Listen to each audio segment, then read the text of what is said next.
যে মূৰ উপদেশে কৰা ভাগৱত শাস্ত্ৰ প্ৰচাৰক গোবিন্দৰ গুণনাম মাত্ৰ।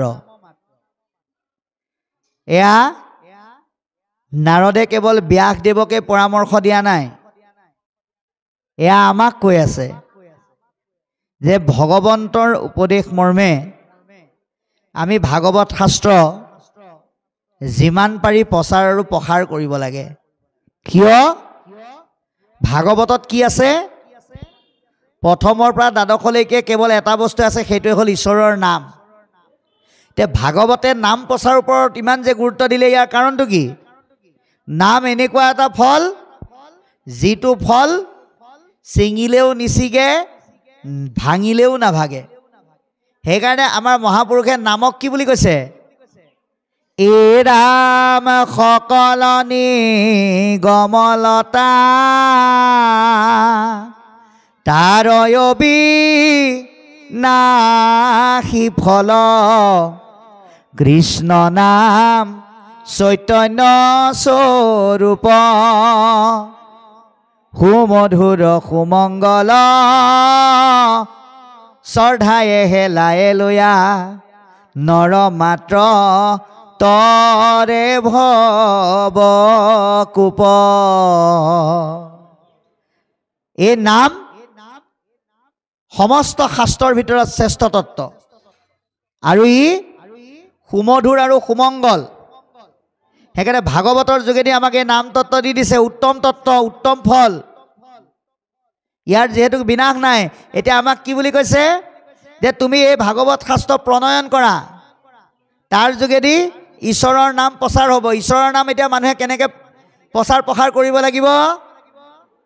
শ্ৰৱণ আৰু কীৰ্তনৰ মাধ্যমেৰে বুলি ক'লে, শ্ৰৱণ আৰু কীৰ্তন মাত্ৰ কৰোক নিশেষ, একমাত্ৰ ঈশ্বৰৰ নাম শ্ৰৱণ কীৰ্তনেই শ্ৰেষ্ঠ ফল বুলি মানুহে পালন কৰিলে, তোমাৰ লগতে সমস্তৰে মনৰ যি সংসাৰৰ দুৰ্জয় মলিনযুক্ত ভাৱনা, সেয়া বিনাশ ঘটিব। খালি আমি ভাগৱতৰ যোগেদি ঈশ্বৰৰ নাম গ্ৰহণ কৰিবলৈ যাওঁতে আমি কেনেকৈ শুনিব লাগিব? সুমধুৰ হৰিনাম, সুমংগল হৰিনাম, ইয়াক শ্ৰদ্ধাযুক্তভাৱে এলাহ ত্যাগ কৰি হেলা ৰঙে শুনিবলৈ কৈছে।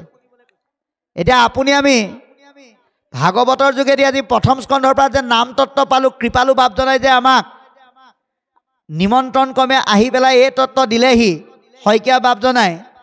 এতিয়া আপুনি আমি এই ভাগৱতৰ যোগেদি নাম তত্ত্ব পালোঁ, আমি শ্ৰদ্ধাযুক্তভাৱে শুনিছোঁনে নাই এইটো নিজৰ ওপৰত নিৰ্ভৰ কৰিব।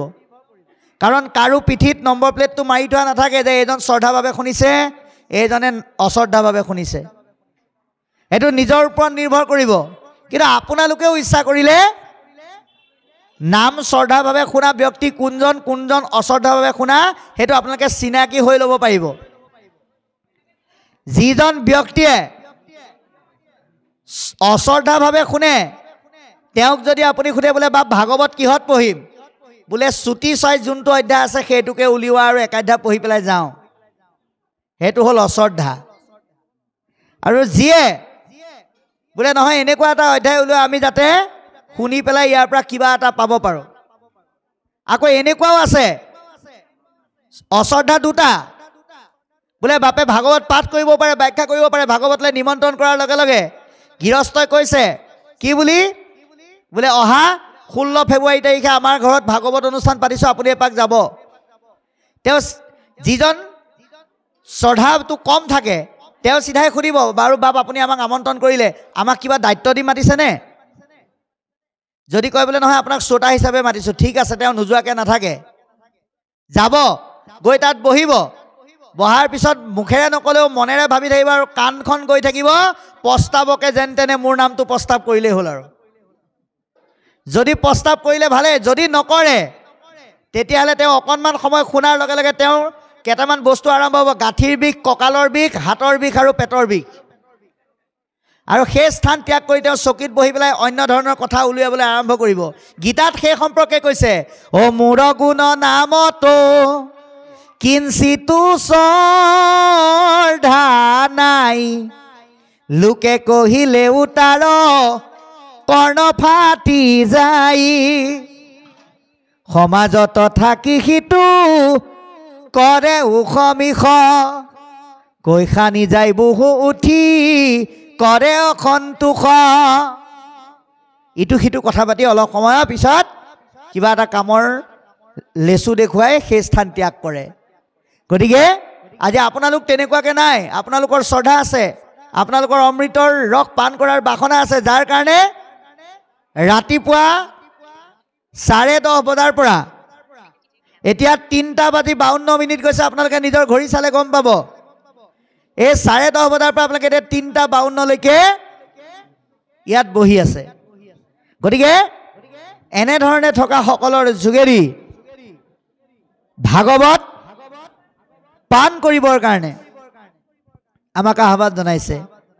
কাৰণ যদ্যপি ভকতি নৱবিধ মাধৱৰ, যদি 9বিধ ভকতি শ্ৰেষ্ঠ, শ্ৰৱণ কীৰ্তনতাটো অতি শ্ৰেষ্ঠতৰ বুলি কৈছে।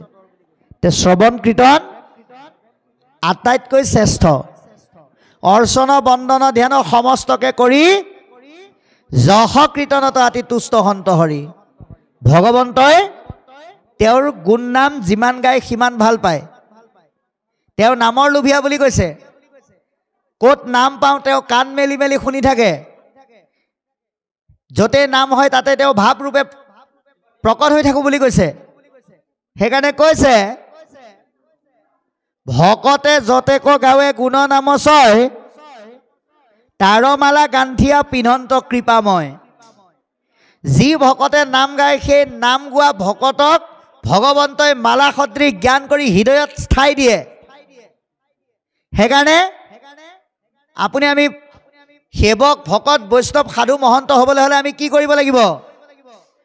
গীতা ভাগৱত শাস্ত্ৰ কৰিবে শ্ৰৱণ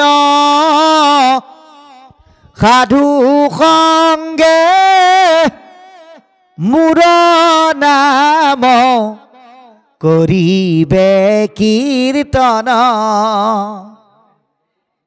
এই সবসা ধন যিটো কৰিলে আশ্ৰয়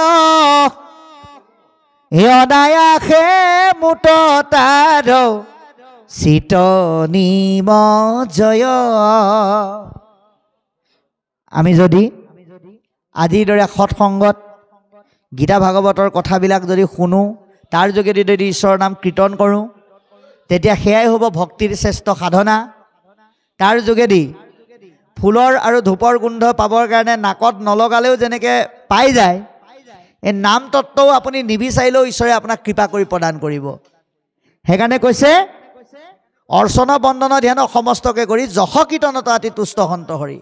তেওঁ যশ গুণতে তুষ্ট হওঁ বুলি কৈছে। হেন জানি ব্যাস ঋষি তুমি সৰ্বজান। ব্যাসদেৱক কৈছে নাৰদে, হে ব্যাস তুমিতো সকলো জানা। নিৰ্মিউক শাস্ত্ৰ কৃষ্ণ চৰিত্ৰ প্ৰধান। কৃষ্ণৰ চৰিত্ৰ থকা এই ভাগৱত শাস্ত্ৰ তুমি প্ৰণয়ন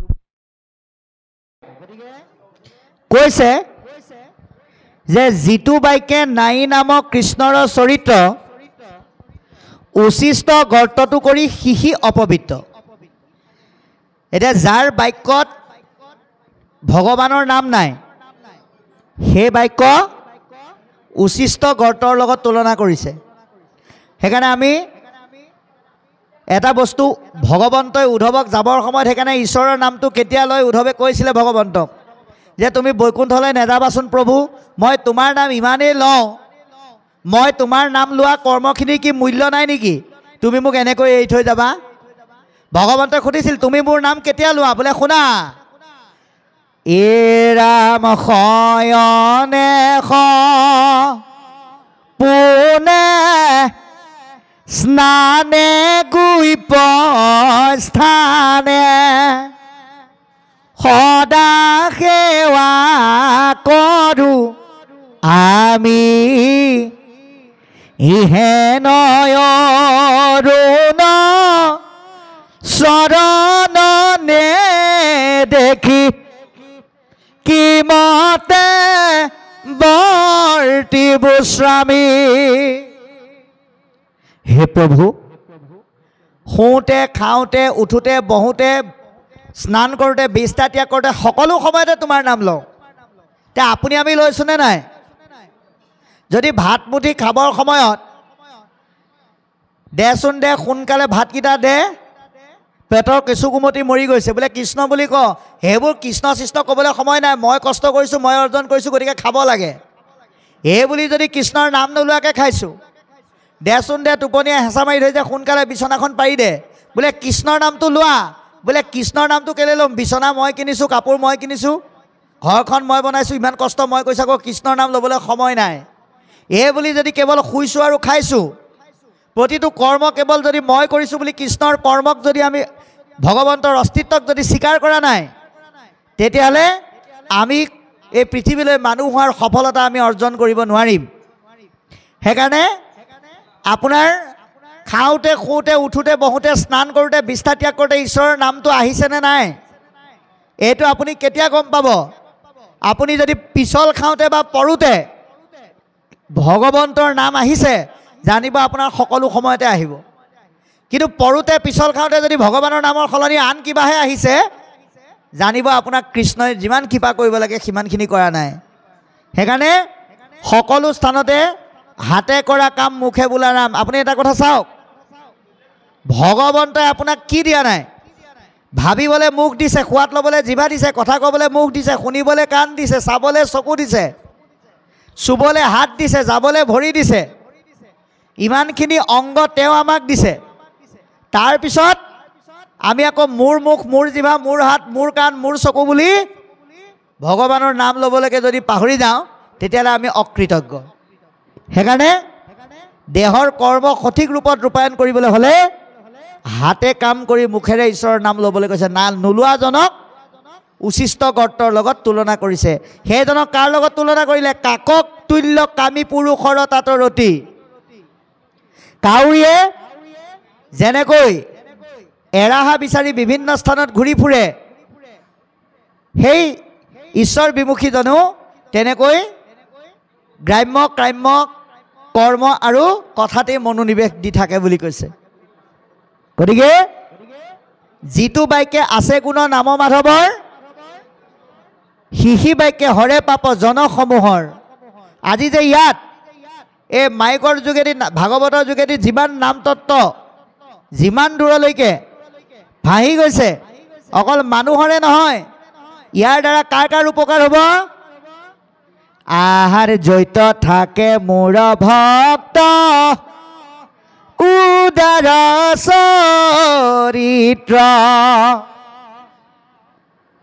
কীট পতংগ কুটাকু কৰয় প্ৰবিত্ৰ। গতিকে এই ঈশ্বৰৰ নামে অকল মানুহকে নহয়, কীট পতংগ, পশু পক্ষী, গছ লতিকা, তৰু তৃণ সকলোকে উপকাৰ কৰে। আপোনাৰ মুখৰ পৰা ওলোৱা বাক্যই যদি, এটা বাক্যই যদি চাৰিমুঠি জীৱৰ উপকাৰ কৰে, তাতকৈ আৰু মহান কৰ্ম কি লাগে? সেইকাৰণে বাক্যক ব্ৰহ্ম বাক্য লৈ কেৱল অনুষ্ঠানত কৃষ্ণ বাপ বুলি ক'লেই শুদ্ধ বাক্য নহয়। যদিহে ব্যৱহাৰিক জীৱনত বাক্যৰ মধুৰতা আনিব পৰা নাই, ইজনে সিজনক দেখি কৃষ্ণ বুলি ক'ব পৰা নাই, তেতিয়া সেই বাক্যৰ মূল্য নাথাকে বুলি কৈছে। গতিকে সিদ্ধান্ত দিছে, ভকতিবিহীন জ্ঞান কৰ্ম সবে ব্যৰ্থ, কহিলো স্বৰূপে বেদান্তৰো তত্ত্ব অৰ্থ। এয়া ভাগৱতৰে নহয়, এয়া বেদ বেদান্তৰ সাৰ। ভকতিবিহীন জ্ঞান, ভকতিবিহীন কৰ্ম, এইবিলাক চব ব্যৰ্থ বুলি কৈছে। গতিকে আমি যদি কৰ্মও কৰোঁ, যদি জ্ঞানো লওঁ, যদি ভকতিক যদি আমি মূল হিচাপে প্ৰাধান্য নিদিওঁ, তেতিয়াহ'লে সেইবিলাকৰ মূল্য নাই। অনাদৰি আন ধৰ্ম স্বধৰ্ম নিষেধ, কেৱলে দিওঁক ভকতিৰ উপদেশ। গতিকে আমি আজি বহুতে এনেধৰণৰ কৰ্ম কৰে, ভকতিৰ উপদেশ দিয়াৰ নামত আন ধৰ্মৰ স্বাভিমানক আঘাত কৰাৰ ধৰণে কথা কিছুমান বা কৰ্ম কিছুমান কৰে। সেইটো আমি কেতিয়াও কৰিব নালাগে। তোমাৰ ধৰ্ম প্ৰচাৰৰ নামত, ভক্তি প্ৰচাৰৰ নামত যদি তুমি আন ধৰ্মৰ স্বাভিমানক যদি আঘাত দিয়া, তেতিয়াহ'লে তুমি প্ৰকৃত প্ৰচাৰক হ'ব নোৱাৰিবা। সেইকাৰণে আন ধৰ্মক হিংসা নিন্দা নকৰি কপট নকৰি তোমাৰ যুক্তিবাদী চিন্তাৰে সকলোৱে গ্ৰহণ কৰিব পৰাকৈ ভক্তিৰ তত্ত্ব আৰু যি বেদৰ সাৰময় ধৰ্ম তত্ত্ব নিহিত হৈ থকা জ্ঞান তাক প্ৰচাৰ কৰি ভকতিৰ উপদেশ দিবলৈকে আমাক আহ্বান জনালে। ইয়াৰ পিছত কি ক'ব আমি চাম। হে ৰাম ভকতি শিকৰে সংসাৰৰ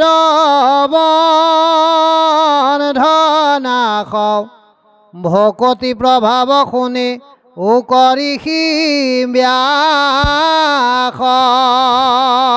হে ৰাম স্বধৰ্মক তেজি ভজৈ কৃষ্ণক সম্প্ৰতি তাত প্ৰেম পূৰ্ণ যেবে নভৈল কোটি। ৰাম ভৈল ভস্ত যদি বাৱল পতে গৈল প্ৰাণ জানা নাহি তথাপিতা হাৰ কৈলা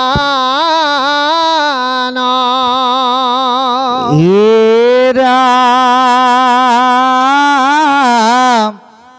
উদ্ধ বাহু কৰি হেৰা কৰো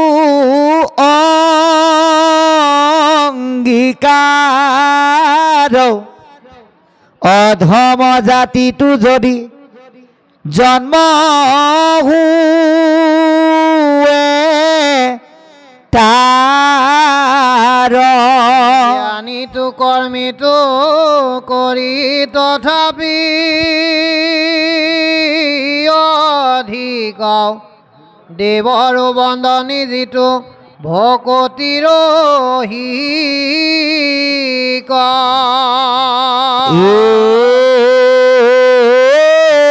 ৰাম হেন জানি মহাবুদ্ধি মন্তজি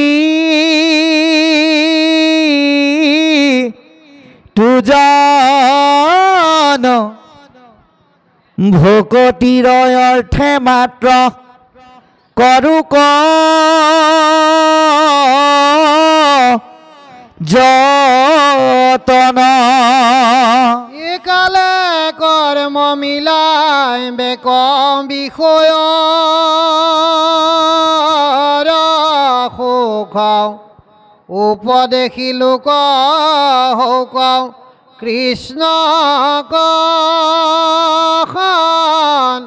মুখ। কৃষ্ণ এতিয়া পদবন্ধে আমাক কোৱা কথাখিনি আমি আলোচনা কৰিম। ভকতিহি কৰে সংসাৰৰ বন্ধনা। আমি প্ৰত্যেকেই এই সংসাৰৰ মাজত আমি এডাল শিকলিত বান্ধ খাই আছোঁ আৰু এই শিকলিডাল আমাক প্ৰথম চিনাকি কৰাই দিলে কিন্তু ভগৱন্ত কৃষ্ণই। ভগৱন্ত কৃষ্ণই জন্ম হৈয়ে আমাক সেই শিকলিডাল চিনাকি কৰাই দিলে। কেনেকৈ? যেতিয়া ভগৱন্ত কৃষ্ণ ঘোৰ অন্ধকাৰ ৰাতি কংসৰ কাৰাগাৰত জন্মগ্ৰহণ কৰিছে সেই সময়ত বসুদেৱ দৈৱকীক লোহা লগাই শিকলিৰে হাতত কংসই বান্ধি থৈ দিছিল। কৃষ্ণ জন্ম হোৱাৰ লগে লগে সেই শিকলিডাল কিন্তু খোল খাই গ'ল আৰু পৰৱৰ্তী সময়ত যেতিয়া বসুদেৱে নি নন্দৰ ঘৰত থৈ যোগমায়াক লৈ আহিলে, আহি তাত প্ৰৱেশ কৰাৰ লগে লগে সেই শিকলিডাল আকৌ দুইজনৰ হাতত খাপ খাই গ'ল। গতিকে ইয়াৰ দ্বাৰা আমাক কি বুজালে যে মায়া মানে হ'ল বন্ধন, ভক্তি মানে হৈছে মুক্ত। গতিকে আপুনি আমি এতিয়া ভগৱন্তৰ ৰহস্য পাবৰ কাৰণে সৃষ্টি কৰা মায়াৰ কৰ্মবন্ধনত আমি বান্ধ খাই আছোঁ। এই বন্ধনৰ গাঁঠিটো আমি খুলিব লাগিব। আজি যে আপোনালোক ইয়ালৈ আহিল, এই কৰ্মবন্ধনৰ গাঁঠিডালৰ পাক এটা আজি খুলি গ'ল। কাৰণ আপোনালোকে আজি ইয়ালৈ কেলৈ আহিল? ভকতিৰ কাৰণে আহিল। ভকতিয়ে সংসাৰ বন্ধনৰ বান্ধ খুলি দিয়ে। প্ৰমাণ কোন? এক বিপ্ৰ অজামিল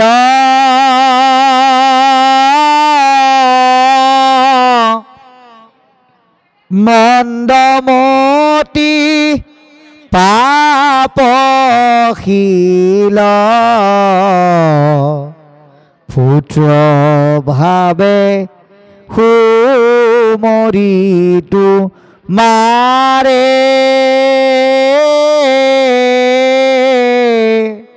এ কৰ্মবন্ধ কৰি নাশ বৈকুণ্ঠে পায় লেকবাস ইটো আতি বিদিত সংসাৰে। গতিকে একো নজনা অজ্ঞানী অজামিলে পুত্ৰকৰ নাম লৈ যদি কৰ্মবন্ধনৰ পৰা বান্ধৰ পৰা মুক্ত হ'ব পাৰে, আজি আমি কলিযুগত বৈকুণ্ঠৰ ভাগৱত গাঁৱৰ নামঘৰত শুনাৰ পৰিৱেশ আহিল। তাকো কেনেকৈ শুনিবলৈ কৈছে? 28,000 ঋষিয়ে 60,000 ঋষিয়ে ভাগৱত শুনোতে একো নাছিল। আজি আমি 200জন 300জন ব্যক্তি গোট খাওঁতে ধুনীয়াকৈ চাউণ্ড ছিষ্টেম লগাই দিছে। কেৱল তোমালোকে শুনা। হয়তো তেতিয়াৰ দিনত এগছি বন্তি জ্বলাই বা সূৰ্যৰ পোহৰত চন্দ্ৰৰ পোহৰত ভাগৱত শুনিছিল। আজি ডাঙৰ ডাঙৰ দামী দামী লাইট লগাই দি গৈছে। তোমালোকে চবকে চাই চাই পেলাই শুনা। তাৰপিছত অতীতত সাধনা কৰা লোকসকলে গছৰ পকা পাত বায়ু খাইছিল। আজি আমাক সুন্দৰকৈ গৰম পানী, ঠাণ্ডা পানী, চাহ, বিভিন্ন দ্ৰব্য গ্ৰহণ কৰিব পৰাকৈ ব্যৱস্থা গ্ৰহণ কৰি ভাগৱত শুনি কেৱল তৰিবৰ কাৰণে আমাক সিদ্ধান্ত দিছে। ইমানখিনি পোৱাৰ পিছতো যদি আমি ভগৱন্তৰ কথা নুশুনো, তেতিয়াহ'লে আমি দুৰ্ভোগ ভুগিব লাগিব।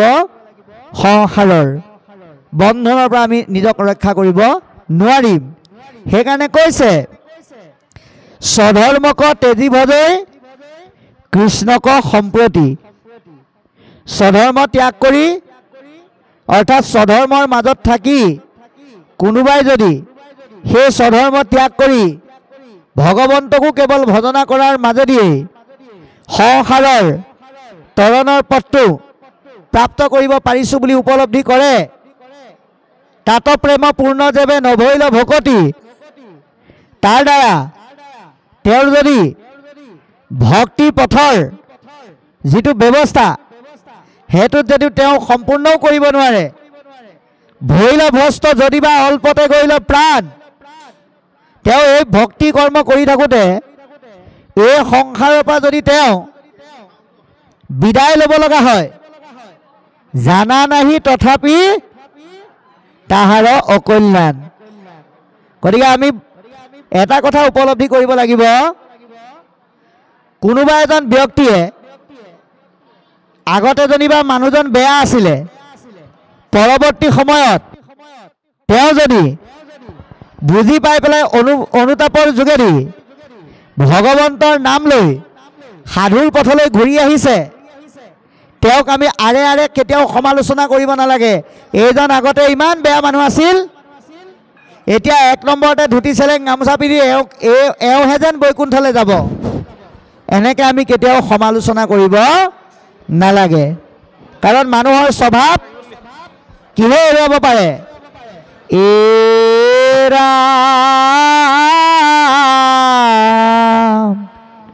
স্বভাৱ এৰাইতে পাৰে কাহাৰ শকতি, দৈৱ বসে ঘটে যদি সাধুৰ